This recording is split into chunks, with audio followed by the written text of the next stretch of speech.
जय हिंद दोस्तों। काफी दिन से हमारी क्लासेस नहीं हो पा रही थी। अब क्लासेस हो सकता है कंटिन्यू रहेगी। थोड़ा प्रॉब्लम की वजह से क्लासेस हम नहीं ले पा रहे थे। तो अब जो कि आपका आगामी वैकेंसी जो आगामी जो एग्जाम डेट आ गया है इसका, एनटीपीसी का, और काफी ज्यादा इसमें मैथ का रोल है। तो हम बढ़िया तरीके की मैथ की प्रैक्टिस करेंगे और बढ़िया तरीके से समझेंगे और बढ़िया तरीके से अब आप लोग प्रीवियस क्वेश्चन और प्रैक्टिस सेट जरूर किया करिए, क्योंकि इससे क्या स्पीड भी बढ़ेगी और क्वेश्चन का लेवल भी पता चलता रहेगा। तो आज की क्लास में हम सारे आपको प्रीवियस क्वेश्चन जो आगामी एग्जाम में आ सकते हैं, जो भी आए हुए हैं किसी किसी एग्जाम में, उसको हम सॉल्व कराते हैं। तो क्लास को हम बिना देरी किए स्टार्ट करते हैं।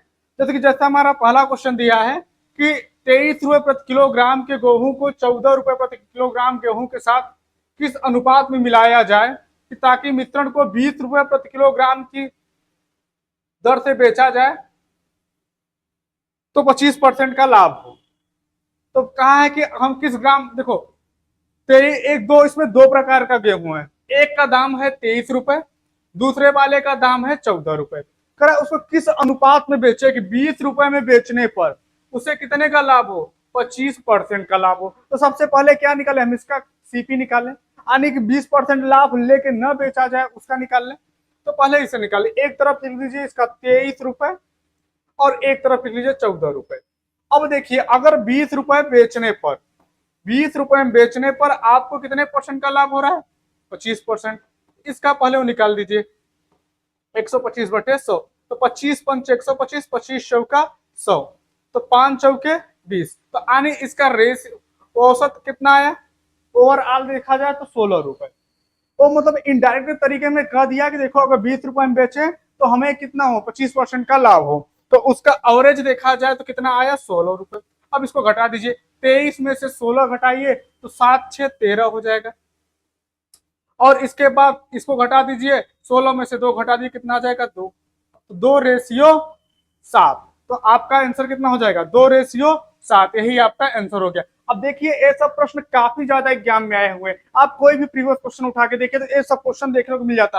अगर बच्चों इसमें कह देता कि अगर 25% का लाभ न होता तो हम डायरेक्टली इसको यहाँ पे 20 लिख देते हैं। लेकिन ध्यान से समझिएगा, इसमें क्या कहा है कि इनडायरेक्ट तरीके से मैं कहा है कि इसे अगर हम 20 रुपए में बेचे तो 25% का लाभ हो। तो इसलिए पहले हमें क्या करना पड़ेगा, इसका एवरेज वाली वैल्यू निकालना पड़ेगा। तो एवरेज वाली वैल्यू कितना है, 16 रुपए। तो किस अनुपात में बेचे, 2:7 के अनुपात में। आई होप कि आपको ये समझ में आ गया होगा। अब चलते हैं नेक्स्ट क्वेश्चन में। नेक्स्ट क्वेश्चन में क्या दिया है कि यदि आलू की कीमत को 10% बढ़ा दिया जाता है, उपयोगकर्ताओं में आलू खपत में कितने प्रतिशत की कटौती करनी चाहिए ताकि उसके खर्च में कोई परिवर्तन न रहे। कहने का मतलब आलू की कीमत है 10% बढ़ गया। मतलब पहले क्या था कि देखिए ध्यान से समझिएगा, बहुत इसका बहुत तरीका है करने का। मतलब पहले आप 100 रुपए लेके जाते थे तो बढ़िया से आलू लाते थे, कुछ किलो मालूम 5 किलो आलू लाते थे, आपका एक हफ्ते खर्चा चलता था। लेकिन अब आपको पता नहीं है, अब क्या कहा कि 10% बढ़ गया है। अब वही आलू जो 100 रुपए का मिलता था, अब 10% बढ़ने का मतलब कितने मिलेगा, 110 में।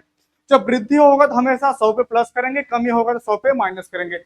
अब दुकानदार के पास गए, आपने कहा देखिए ऐसा है दुकानदार भैया, आप हमें 100 रुपए का आलू दे दीजिए। देखिए दाम कितने का चल रहा है, 110, लेकिन आप उसको पैसा कितना दे रहे हैं, 100 रुपए। तो क्या आपको आलू देगा कि नहीं देगा, आपको आलू देगा, लेकिन क्या करेगा, 10 रुपए का कम आलू देगा। यही तो भाई, दाम भले 110 है, 100 रुपए उसके दे रहे, वो कह रहा है कि उसके खर्च में कोई परिवर्तन न रहे।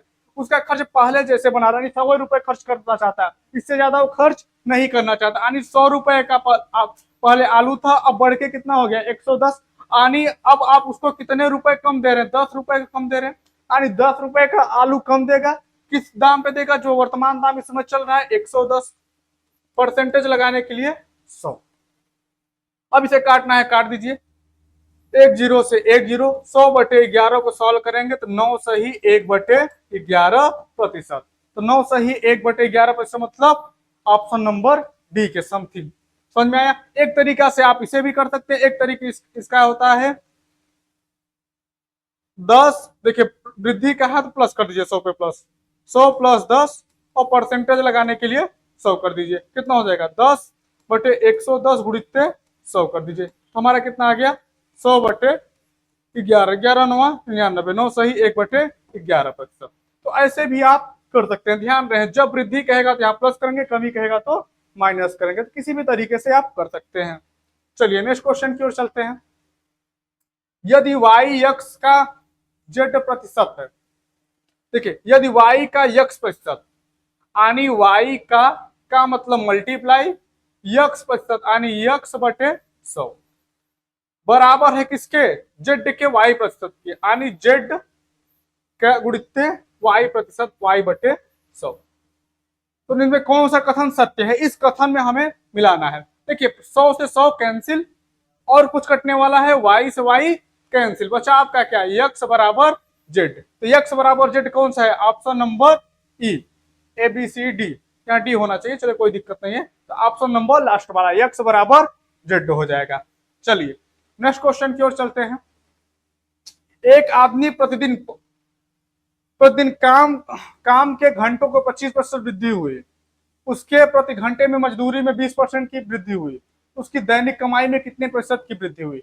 मतलब क्या हुआ कि एक आदमी प्रतिदिन जो घंटा है उसमें कितना बढ़ा दिया, 25% बढ़ा दिया। जब 25% बढ़ाया तो उसकी मजदूरी में भी कितना बढ़ा, 20% बढ़ा, तो उसकी दैनिक कमाई में कितने प्रतिशत की वृद्धि हुई। मतलब कहा गया कि पहले जितना काम करता था उससे 25% और ज्यादा समय में काम करने लगा, और ज्यादा काम करने लगा, और उससे पैसा तो मिलवा ही किया, प्लस पैसा किससे मिला, उसे 20% और उसकी पेमेंट में भी वृद्धि हो गई। तो बताइए टोटल उसको कितना परसेंट वृद्धि हुआ।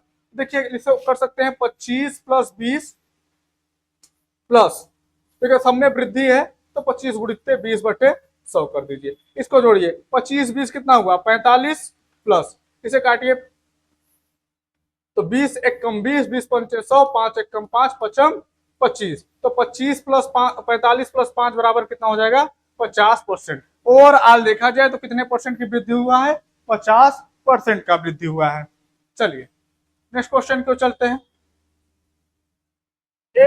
रामू एक दुकान में 125 रुपए प्रति घंटे के वेतन पर कार्य करता है, यदि उसका वेतन बढ़कर 145 रुपए प्रति कर दिया जाए तो उसके बताइए कितने प्रतिशत की वृद्धि हुई। मतलब कहने का मतलब रामू एक दुकान में काम करता था, पहले उसका वेतन कितना था 125 रुपए प्रति घंटा, अब उसे बढ़ाकर कितना कर दिया गया 145 रुपए प्रति घंटा, यानी मूल कितना था 125, बढ़ाकर कितना किया 145, बढ़ा हुआ है। कितना बढ़ा हुआ है अगर आपसे पूछा जाए तो आप यही बताएंगे 25 20 45, यानी 20 रुपए बढ़ा।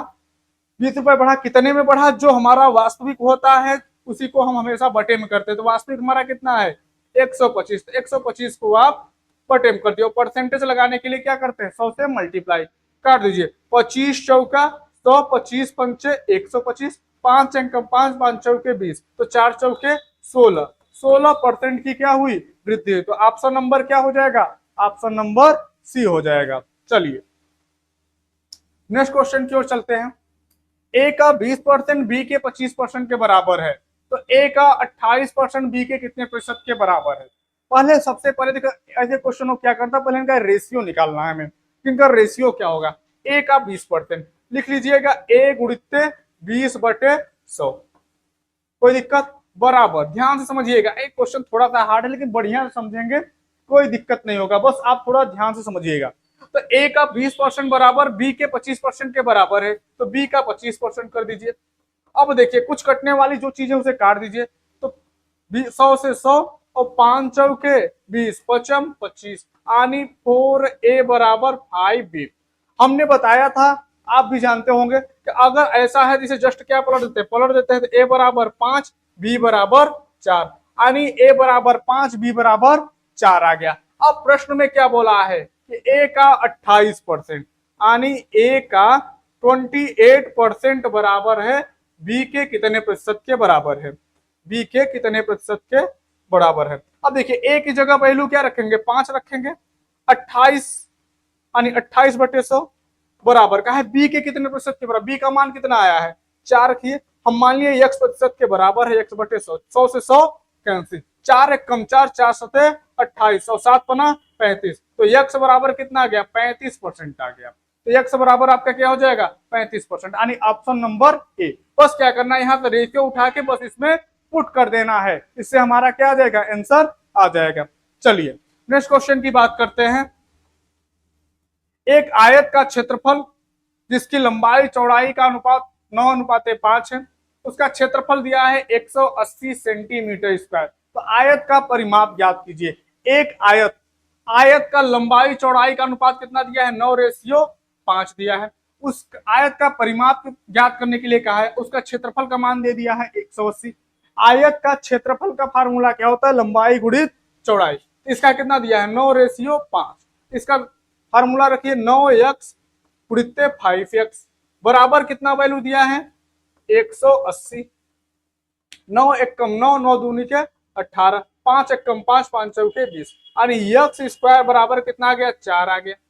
यक्स बराबर आपका कितना आ जाएगा, 2 आ जाएगा। अब आपका पूछा क्या है, पूछा है कि परिमाप, परिमाप का फार्मूला क्या होता है, 2 प्लस लंबाई प्लस चौड़ाई। तो अच्छा तो यहाँ पे इनका मान रख दीजिए, कितना हो जाएगा, 9 दूनी के 18 और 5 दूनी के 10, यानी लंबाई कितना आ गया 18, चौड़ाई कितना आ गया 10। इसमें फार्मूला रख दीजिए 2:18 प्लस 10 बराबर कितना हुआ, 28 गुणित 2, 28 गुना के 56 सेंटीमीटर। तो आपका कितना हो जाएगा, ऑप्शन नंबर बी हो जाएगा। एडवांस मैथ में बस आप फार्मूला बढ़िया तरीके से याद की रहिएगा, फार्मूला का काफी ज्यादा रोल रहता है। चलिए नेक्स्ट क्वेश्चन की ओर चलते हैं। देखिए नेक्स्ट क्वेश्चन में क्या दिया है, ध्यान से समझिएगा। a प्लस बी का 40%, a माइनस बी का 40% बराबर a प्लस बी का 20% है। तो बी रेशियो बी ए का कितना प्रतिशत के बराबर है।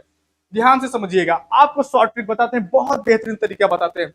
अब देखिए, अगर आपको a का वैल्यू निकालना है तो दोनों को जोड़ के दो से भाग कर दीजिए। शॉर्ट ट्रिक बता रहे हैं, दोनों को जोड़ के 2 से भाग करिए।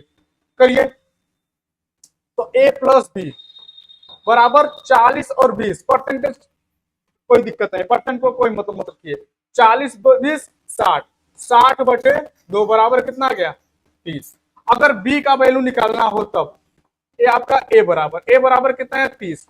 अगर आपको b का वैल्यू निकालना हो तो दोनों को घटा दीजिए, 40 और 20 में से 20 घटाइए, फिर इसको भाग कर दीजिए। तो 20 बटे 20 बटे 2 बराबर कितना आ गया, 10। यानी a बराबर आपका कितना, a रेशियो b बनाया जाए तो 3:30:10, तो 0 0 कैंसिल, कितना आ गया, 3:1। अब ध्यान समझिए, इसमें a का वैल्यू निकालना हो तो दोनों को जोड़िए, 2 से भाग करिए। b का वैल्यू निकालना हो तो दोनों को घटाइए, 2 से भाग करिए। इसके बाद रेशियो मैंने काट दीजिए, 3:1 आया। अब क्या कहा, बी ए का कितना प्रतिशत है। देखिए, जिसके बाद में का या से लगा रहता है उसको हम क्या करते हैं, बटे में। तो बी कितना, बी का वैल्यू कितना है, 1 है, 1 को ऊपर लिखिए। इसके बाद बी ए का मतलब बी जो है ए का कितना प्रतिशत है, तो कौन जाएगा बटे में, ए जाएगा। 3 कर दिया, परसेंटेज लगाने के लिए 100। इसे करेंगे 100 बटे 3 को सॉल्व करेंगे तो 33 सही 1/3% हो जाएगा। डायरेक्ट ऑप्शन दिया है सी, तो सी को ऑप्शन क्लिक कर देंगे। समझ में आ गया। तो बस ध्यान यही देना है, अगर ए का वैल्यू निकालना है तो दोनों को जोड़ के 2 से भाग करना है, बी का वैल्यू निकालना है तो दोनों को घटा के 2 से भाग करना है। चलिए नेक्स्ट क्वेश्चन की ओर चलते हैं। एक समबाहु त्रिभुज का क्षेत्रफल 36√3 वर्ग सेंटीमीटर है, उसका परिमाप ज्ञात कीजिए। समबाहु त्रिभुज का क्षेत्रफल क्या होता है, आप लोग थोड़ा सा बता दीजिए हमें। करनी में 3/4 a स्क्वायर बराबर क्या होता है, समबाहु त्रिभुज का क्षेत्रफल। इसका वैल्यू कितना दिया है, 36√3। तो √3 से √3 कैंसिल, तो a स्क्वायर बराबर कितना आया, 36 गुणित 4।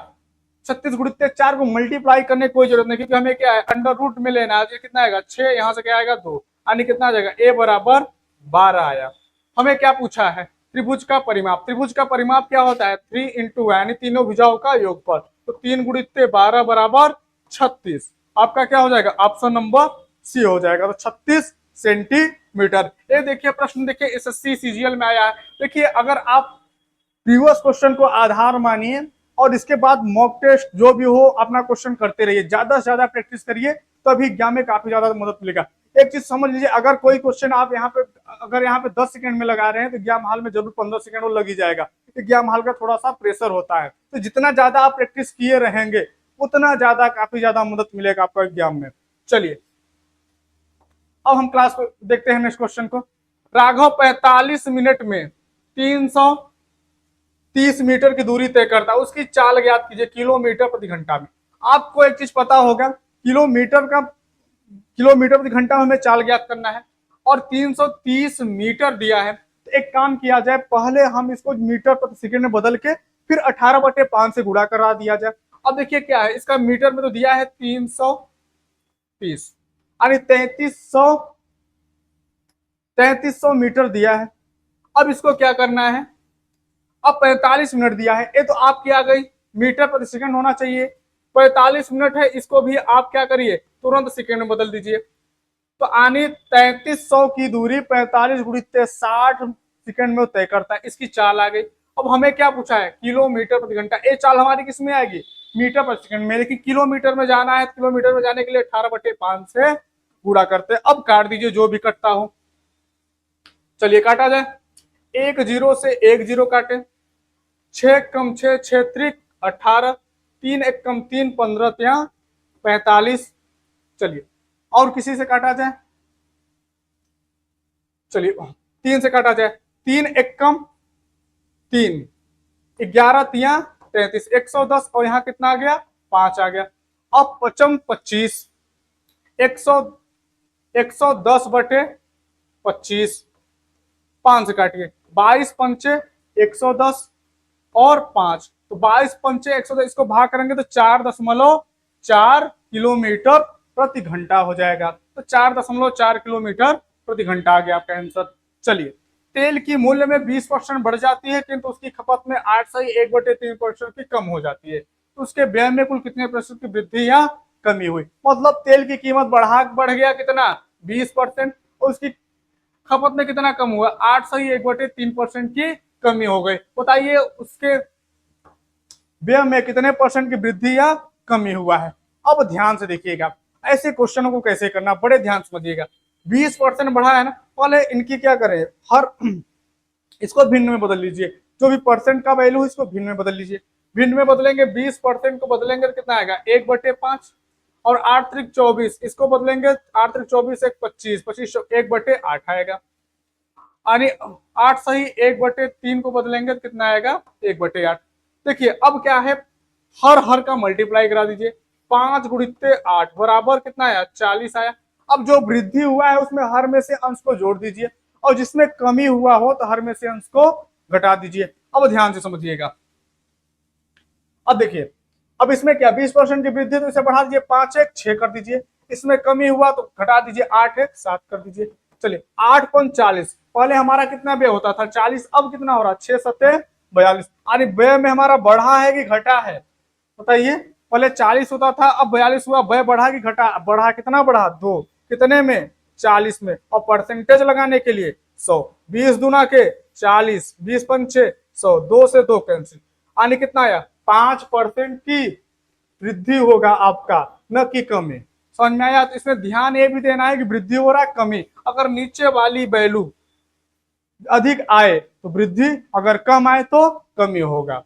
चलिए नेक्स्ट क्वेश्चन करिए, यदि किसी संख्या का 40% उसी संख्या के 60% से 30 कम है तो उस संख्या का 20% कितना होगा। यदि किसी संख्या का 40% उसी संख्या से 60% से 30 कम है, मान लिए वो संख्या यक्स का 60%,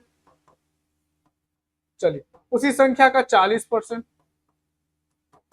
बराबर कितना है 30, इन दोनों का अंतर निकालेंगे 20%, 20 यक्स बटे 100 बराबर कितना दिया है 30, 20 एक कम 20, 20 पंचे 100, यानी यक्स बराबर कितना आ गया 150, यानी वो संख्या का मान कितना आ गया 150। अब क्या कहा है, उस संख्या का मान नहीं पूछा है, संख्या के 20% का मान पूछा है। तो 20% का मान क्या हो जाएगा बताइए, अगर वो संख्या का मान निकल के आया 150 तो 150 का 20% निकाल दीजिए, 20/100, तो 15 दूना के 30 हो जाएगा। तो आंसर कितना आया 30 हो जाएगा, ऑप्शन नंबर डी हो जाएगा।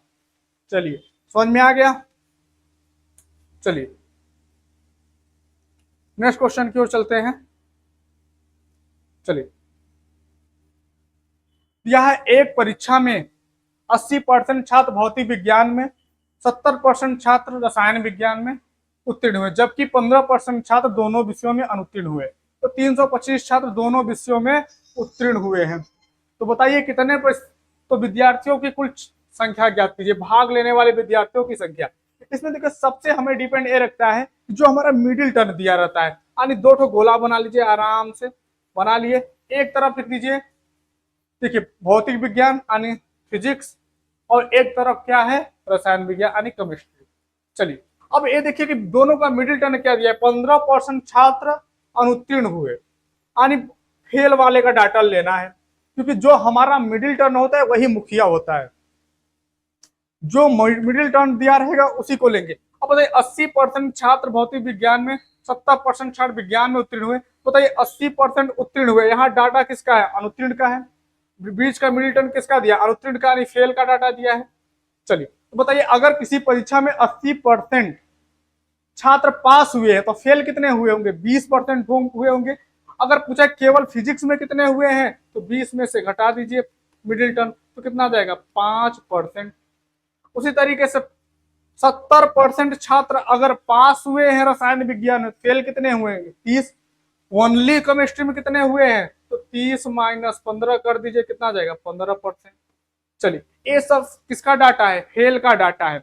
और हमें डाटा किसका निकालना है, और हमें क्या पूछा है, 325 छात्र दोनों विषयों में उत्तीर्ण हुए, यानी परसेंटेज के बराबर क्या करना है, संख्या। तो ये सब हमारे क्या है, अनुत्तीर्ण फेल होने वाले, तो पास वाला डाटा निकाल लिया जाए। 15 15 30 और 5 35। ये बताइए 35% छात्र अगर फेल हो रहे हैं तो पास कितने होंगे, टोटल परसेंट 100 होता है जिसमें से 35 फेल हो गए, तो पास कितने होंगे, 65% पास होंगे कि नहीं। देखिए परसेंटेज में हमेशा 100 से तुलना किया जाता है, 65% पास हो गए, और इनकी वैल्यू कितना दिया है, 325। तो 65x/100 बराबर कितना दिया है, 325। इसे काटिए, 55 25 6 पंचे 30 2 32, यानी कितनी बार कटेगा, 5 बार। तो यक्स बराबर कितना आ गया, 500 आ गया, यानी कुल विद्यार्थियों की संख्या, कुल छात्रों की संख्या कितनी आ गई, 500। ऑप्शन नंबर डी आ गया।